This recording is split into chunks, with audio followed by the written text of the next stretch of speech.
Bom dia a todos. Certamente foram 3 meses intensos, 3 meses onde eu vivi muita coisa que eu esperava, muita coisa que eu não esperava, mas que tem sido uma experiência maravilhosa. Se eu quisesse viver sem pressão ou com pouca pressão, não teria escolhido vir para o Flamengo, certamente. O Flamengo tem que ser assim, tem que viver com pressão, tem que estar pressionado por resultado. Se o resultado aparecer, tem que estar pressionado por jogar bem, tem que estar pressionado por não tomar gol, tem que estar pressionado por convencer sempre. Tive um momento de lesão onde eu pude passar muito tempo no clube também, aprender muitas dinâmicas internas, coisas simples como o nome de todos os funcionários, como os horários, né, coisas que me ajudaram muito nessa integração aqui dentro do clube. Foi até bastante tempo, não esperava que fosse tanto. Entretanto, eu tomei isso como uma coisa positiva, que me ajudasse, para que eu colocasse em prática voltando a jogar. O gol no Maracanã foi um momento mágico para mim, foi, como eu falei, a realização de mais um sonho. E agora espero dar uma sequência importante de jogos, de ajuda ao clube e à equipe dentro de campo, que é para isso que eu fui contratado. E espero que a gente possa já, no próximo final de semana, coroando esses 3 meses, conseguir uma vitória importante para o Campeonato Brasileiro e para a sequência do ano. Oi, Danilo, boa tarde a todos. Flávio Vinick, do SBT. Queria que você falasse da importância desse jogo, de uma vitória. O Campeonato Brasileiro é um campeonato longo, pontos corridos, mas já existe uma pressão pela liderança, que o Flamengo acabou perdendo e tem a oportunidade de recuperar, não depende só dele, mas já entra tendo que vencer, já com essa pressão no domingo no Maracanã, contra um tradicional adversário, o Corinthians. É bonito, né? Entrar para vencer e para que a gente possa retomar a liderança, né? A gente fala muito em pressão, como eu falei agora na resposta anterior, e ainda bem. E é uma pressão para que a gente possa ser líder do campeonato, para que a gente volte a ser primeiro. Então, essa é uma pressão maravilhosa, é um privilégio, certamente. E, como eu falei antes, jogar pelo Flamengo é isso, né? É essa pressão por resultado, por vencer, por estar em primeiro. E a sequência do ano passa sempre pelo jogo seguinte, né? O jogo seguinte é o jogo contra o Corinthians, no Maracanã.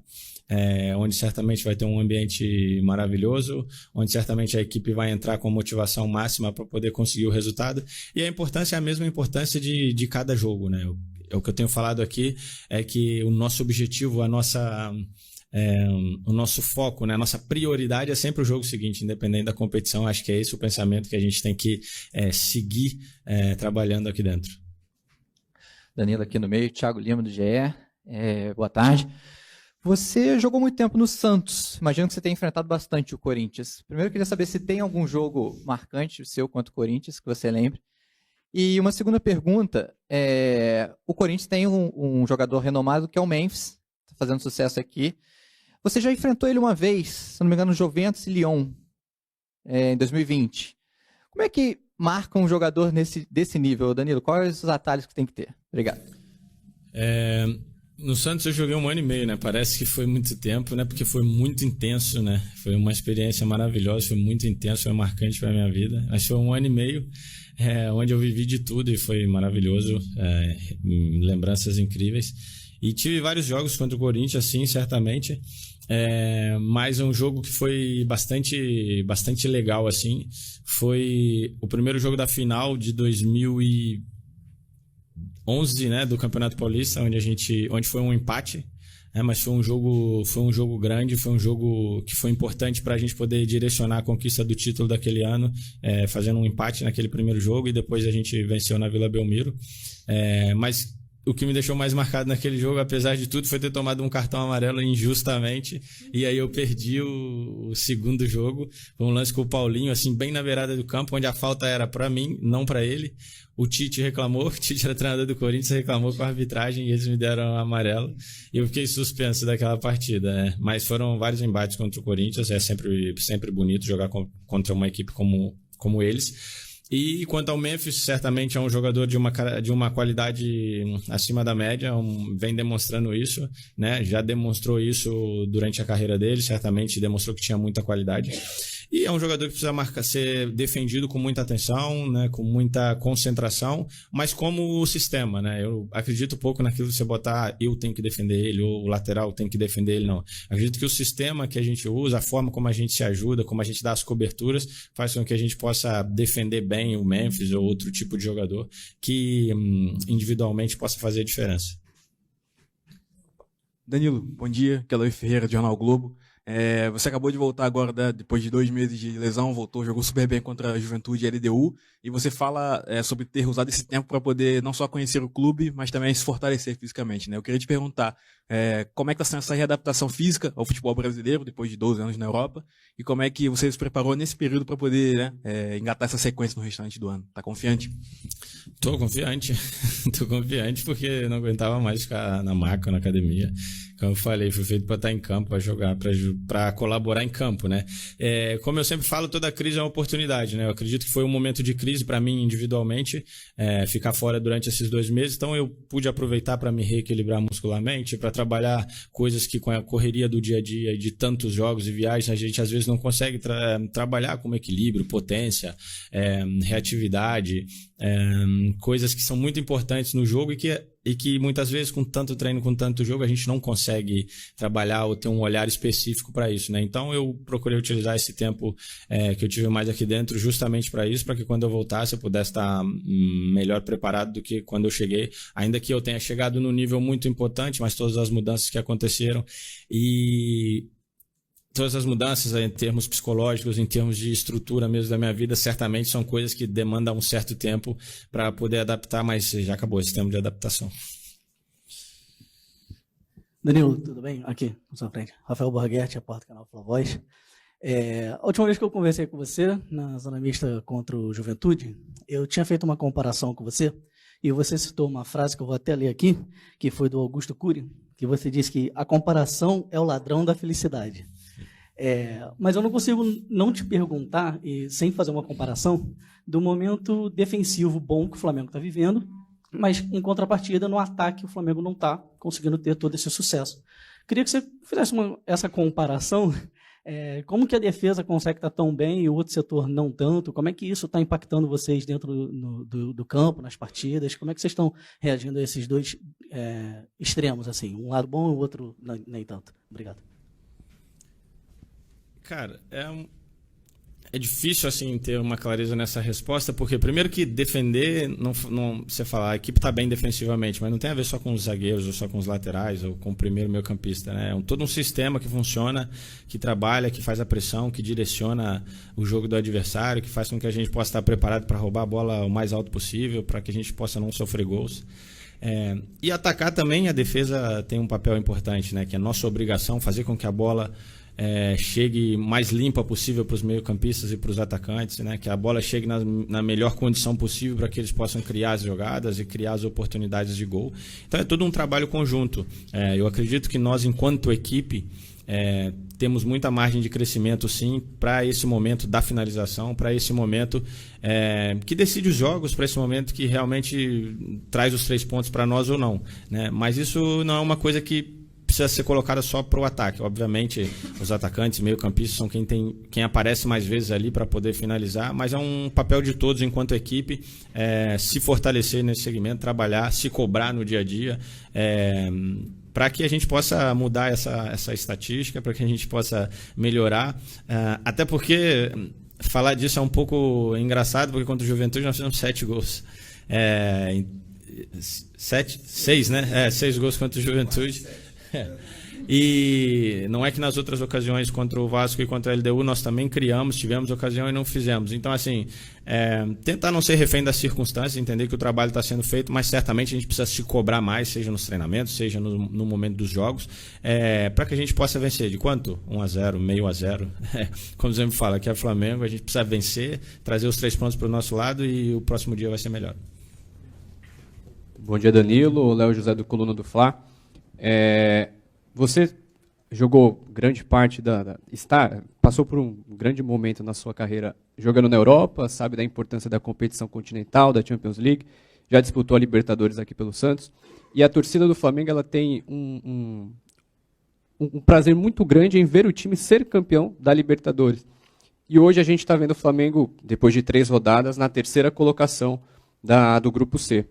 E eu queria saber como que o elenco e como você, Danilo, enxerga a situação do Flamengo neste momento na Libertadores.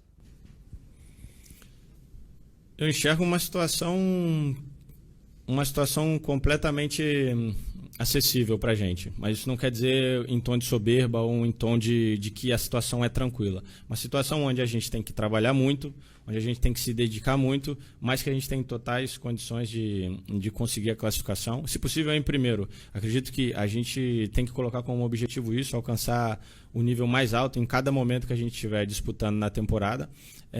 O objetivo é passar o grupo em primeiro, porque isso depois dá moral, dá confiança, e também normalmente nos cruzamentos te faz ter confrontos talvez mais acessíveis, mas eu acredito que é uma situação onde a gente tem total condição de reverter. Pode ter certeza que eu, particularmente, mandando essa mensagem em nome do nosso grupo, não tem ninguém satisfeito com essa posição na tabela. Aí você fala, está em terceira, 1 ponto, 2 pontos, cara, mas o Flamengo tem que estar lá em cima, o Flamengo tem que estar em primeiro, o Flamengo tem que vencer.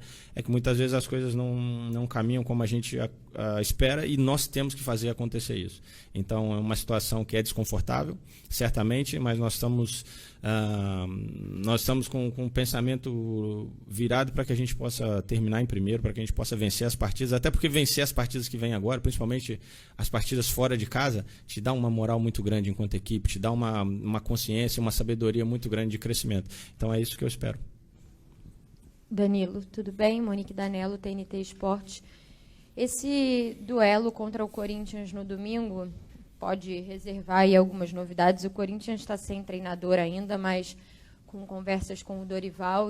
E é uma história que se construiu ao longo dessa semana, que tem várias camadas, mas acho que muitos assuntos assim você pode colaborar sobre isso, né? Primeiro, o Corinthians esteve bem perto de acertar com o Tite e a gente viu, né, o Tite passar por uma crise de ansiedade essa semana que fez com que ele anunciasse que ele vai interromper por tempo indeterminado a carreira dele. A gente está falando de um dos maiores treinadores do nosso país, que foi seu treinador na seleção brasileira e que está pedindo ajuda porque não conseguiu voltar a trabalhar por uma crise de ansiedade. E, ao mesmo tempo, a gente vê aí a possibilidade do Dorival assumir que você era o capitão dele na seleção há menos de um mês, há um mês atrás. Eu queria que você falasse como você tem visto essa movimentação no nosso futebol, especialmente sobre essa questão do Tite, que é um cara com quem você conviveu por muito tempo. Não sei se você chegou a falar com ele depois disso. Obrigada. Eu não falei com o Tite, não. Mas aqui eu queria mandar meu abraço para ele, meu carinho. Sempre foi um cara incrível com a gente na seleção brasileira, comigo especificamente. Sempre teve uma relação muito, muito carinhosa, de muito respeito, de muito aprendizado para a minha parte, mas que, ao mesmo tempo, também sempre me escutou, sempre deu muita abertura para as minhas opiniões e para aquilo que eu enxergava como futebol. Queria mandar meu abraço para ele, para a família, para que ele possa estar se sentindo melhor o quanto antes, porque é um tema muito sensível esse, que às vezes a gente não dá o valor necessário. Eu, mais ou menos, diria 3 ou 4 anos atrás, passei por um episódio também dessa maneira, onde eu também sofri com crise de ansiedade e momentos de dificuldade assim, psicológica, e eu tenho certeza que não é nada agradável de se sentir, e ainda mais difícil ainda de passar. Penso que isso pode ser uma oportunidade para que a gente olhe o esporte de alto rendimento, ou pelo menos tente olhar o esporte de alto rendimento de uma maneira diferente. Eu acredito que nós atletas, principalmente atletas com maior poder financeiro e de uma voz de alcance maior, a gente tem condições de buscar ajuda por nós mesmos, ou uma consciência de entender que a gente precisa de ajuda na maioria das vezes. Podemos buscar profissionais, estruturas, pessoas que podem nos ajudar. Mas que a gente possa ter uma consciência da camada da raiz, né? Nas categorias de base, nos clubes que têm menos condições financeiras, de visibilidade, de tentar desenvolver um trabalho onde a gente valorize o ser humano, primeiramente, antes do que o atleta de futebol, antes do que o jogador de futebol, né? Até porque o atleta de futebol ele só vai existir e performar na potência se psicologicamente ele estiver bem, equilibrado, né? E isso é um problema, né, que não afeta só o futebol nesse momento, é um problema que afeta a nossa sociedade em si, é uma sociedade extremamente ansiosa, extremamente preocupada, e que a gente possa servir como alerta para a gente encontrar mecanismos de dar voz e visibilidade para as histórias boas, né, para dar suporte para as pessoas poder estar bem, poder estar minimamente confortável. É um assunto muito longo e eu acredito que precisa de muito tempo para debate, mas isso é um pouco daquilo que eu penso. Quanto ao Dorival, foi muito bacana poder reencontrá-lo na seleção brasileira. Nós trabalhamos muito e incansavelmente no tempo que a gente esteve lá. Sinto muito por não ter... pelas coisas não terem corrido da maneira como ele esperava, como todos esperavam. O futebol nesse momento tem muito disso, principalmente o futebol de seleção, tem pouco tempo de adaptação, de implementação de trabalho e se espera um resultado logo. Não é só na seleção brasileira, não é só no Flamengo, é o futebol no geral. Sinto muito porque Dorival é um cara excepcional, um cara de uma ética incrível, um cara família, um cara que cuida o ambiente. Sinto muito porque as coisas não caminharam da maneira como todos esperavam. E se ele fechar com o Corinthians, se for uma coisa que vai ser para o bem dele, né, para que ele possa ser feliz e desenvolver o trabalho que ele espera que seja, mas que no domingo o Flamengo possa ter melhor sorte, independente se for o Dorival ou não, que a sorte dele comece depois disso. Tá bem?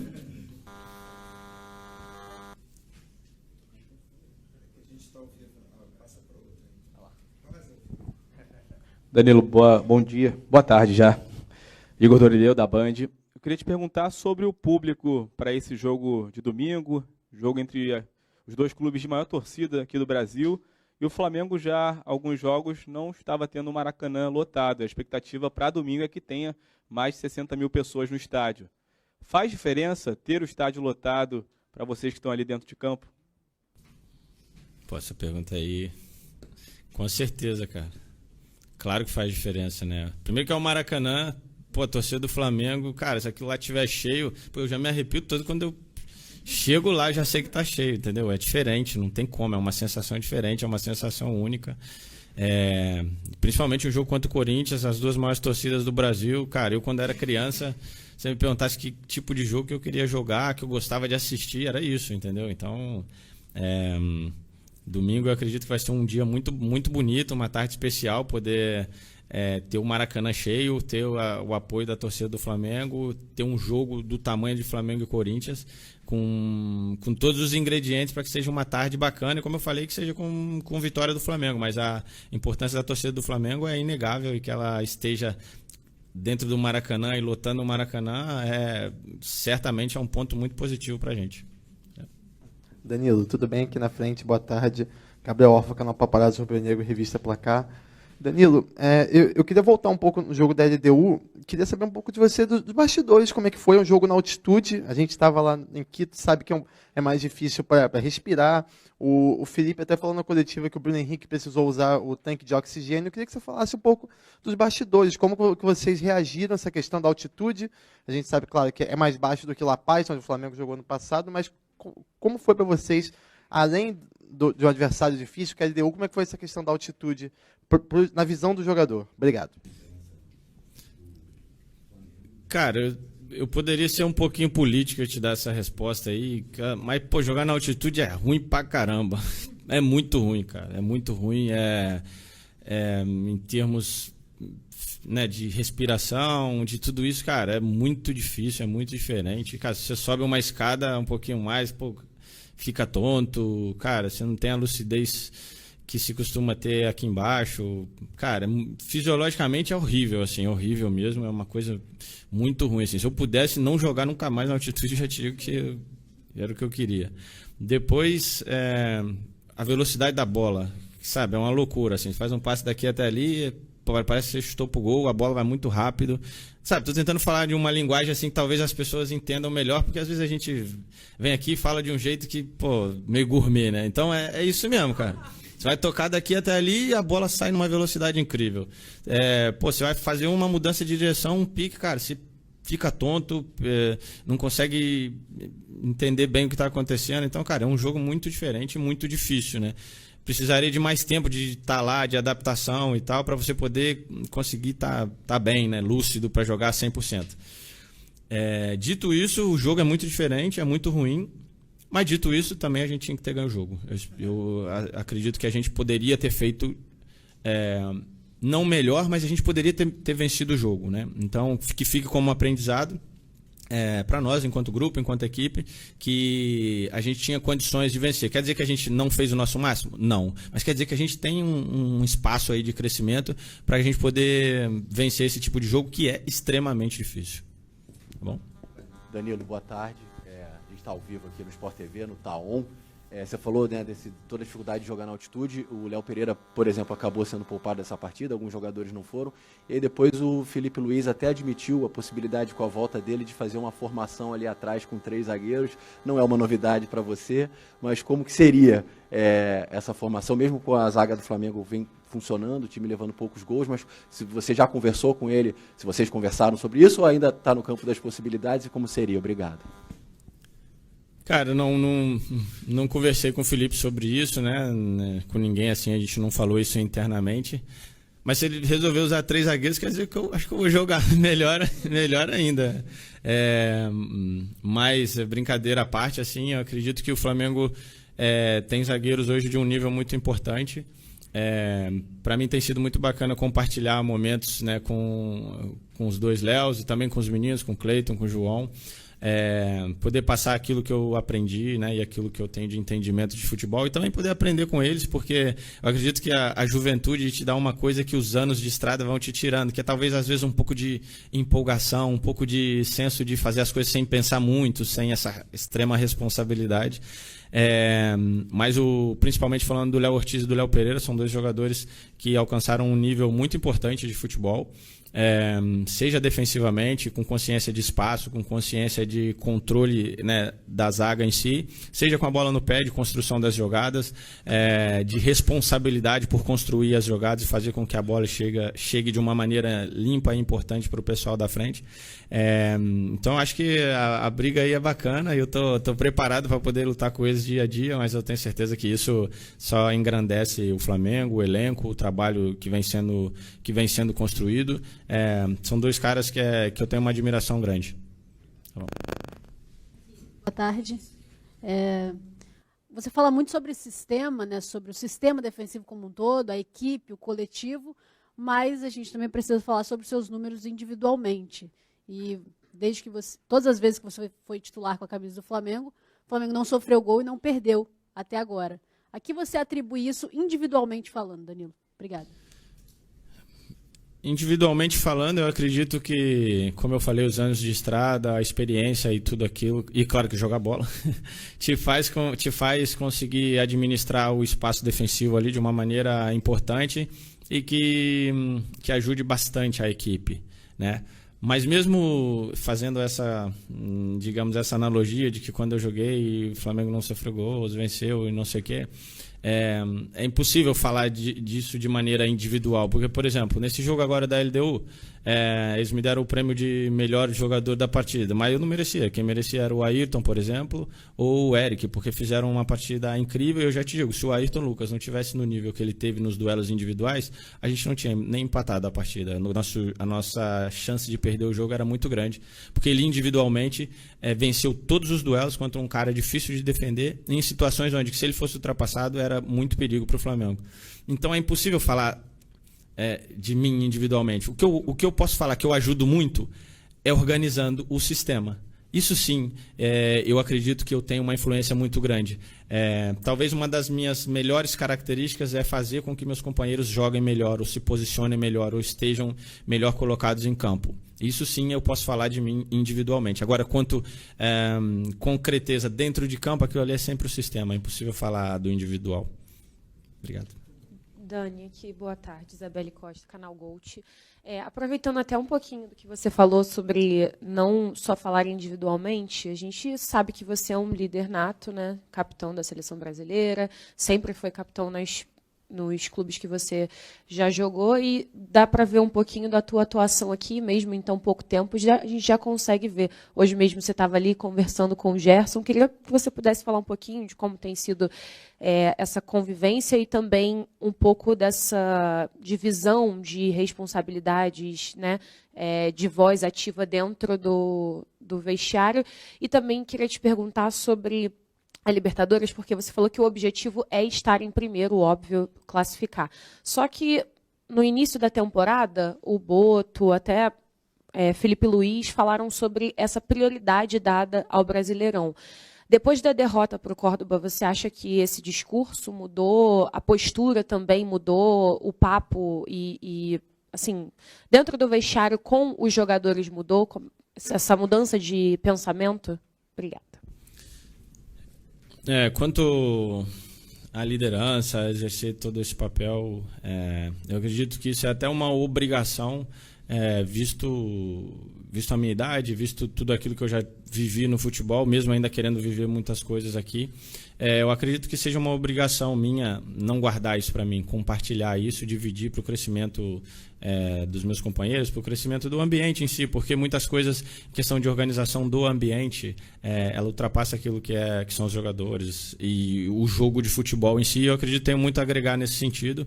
E eu sou um inquieto, assim, sabe? Tudo aquilo que eu vejo que eu acredito que tem um potencial de melhora, que pode ser feito de uma maneira, às vezes 10% diferente, mas que vai fazer uma grande diferença, eu falo, porque eu prefiro passar como, cara, Danilo é chato pra caramba, do que não falar e depois as coisas não acontecerem por uma coisa que eu deixei de falar, entendeu? Então, isso é uma coisa que vai acontecendo no dia a dia. Eu acredito que os meus companheiros esperam isso de mim também. E é muito bacana ter esse respaldo da equipe. Mas aqui nós temos jogadores também que já têm muitos anos de casa, que também podem me ensinar muito, e eu procuro também me aproximar deles. O Gerson, como você falou, o Arrascaeta, o próprio Bruno Henrique, são jogadores, o próprio Ayrton Lucas, são jogadores que têm muito tempo de Flamengo e que podem me ensinar muita coisa também. Eu procuro aprender rápido para poder ajudar eles também nesse dia a dia. Quanto a Libertadores e prioridades e esse tipo de coisa, se foi falado em algum momento lá no início sobre prioridade, eu ainda não tinha chegado, imagino. Para mim, prioridade é o próximo jogo.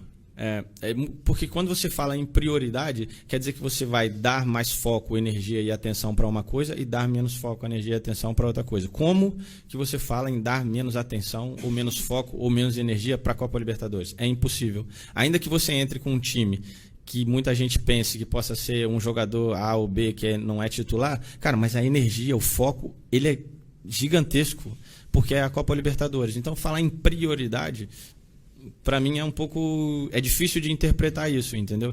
Então eu acredito que não mudou aquilo que é o nosso foco e prioridade sempre para o próximo jogo. Quer dizer, agora o Corinthians vem aí e, cara, como que você vai falar que agora minha prioridade é o Corinthians, mas depois na quarta-feira na Copa do Brasil eu não vou ter prioridade? Você vai chegar lá, claro, você não vai conseguir performar, você não vai vencer, vai ser difícil de vencer, já sabe o ambiente que espera. Então, cara, a prioridade é fazer o melhor para aquele jogo que vem a seguir. Esse é o meu pensamento, e aqui eu não sei se existe um pensamento macro da situação. Aqui eu estou falando por mim e aquilo que eu penso de futebol e de estratégia para as competições, entendeu? Oi, Danilo, boa tarde, tudo bem? Rodrigo, da ESPN. Você falou muito sobre o seu contato com jovens, né? Você saiu muito jovem do Santos. Claro. Você saiu muito jovem do Santos para fazer quase a carreira inteira na Europa e agora volta e encontra um lateral direito também muito promissor aqui, a sua posição quando você saiu do Brasil, o Wesley, que está vivendo uma grande fase na seleção também, já foi convocado. Queria que você falasse sobre a sua relação com ele, quando ele foi para a seleção, se você teve alguma conversa sobre isso, sobre questão de posicionamento também, que você falou que tem mais essa veia, e também sobre a Europa, né? Porque provavelmente ele vai fazer carreira lá também. Eu espero que ele faça, espero que ele possa, daqui a pouco, depois de conquistar mais algumas coisas importantes pelo Flamengo, poder alçar voos grandes também na Europa, porque ele tem qualidade, tem potencial para poder desenvolver isso, e eu ficaria muito satisfeito de vê-lo podendo jogar na Europa, jogar a Champions League, e eu ia estar torcendo muito por ele, já falei isso para ele várias vezes. Quanto ao posicionamento em si, cara, eu vou ser chato com ele até o último dia, primeiro porque é pro bem do Flamengo, pra gente vencer os jogos, pra gente defender melhor, pra gente atacar melhor, e depois pro bem dele nesse crescimento, porque eu esperava, quando eu era jovem, que alguém me falasse as coisas que eu falo pra ele. Então, cada vez que ele errar um domínio fácil, cada vez que ele errar um passe de 10 metros, eu vou pegar no pé dele, e eu falei isso pra ele. Certamente, pode me chamar de chato, pode fazer o que for, mas isso representa crescimento pro Flamengo, representa crescimento pra ele individualmente, e eu vou estar melhor, porque o Flamengo vai jogar melhor, certamente. Mas é um garoto que se dedica muito, é um garoto que, muito mais do que te ouvir, ele põe em prática aquilo que ele ouve, entendeu? Então ele escuta, reflete, fala, pô, no outro jogo ele fala comigo, pô, Dani, você falou comigo aquela coisa lá atrás, pô, viu, nesse jogo eu fiz isso e deu certo, você tem razão. Então, muito mais do que escutar, é você, cara, botar em prática. E ele tem essa inteligência de fazer isso dessa maneira. É um garoto muito bacana, um garoto leve de lidar no dia a dia, responsável, gosta muito do Flamengo.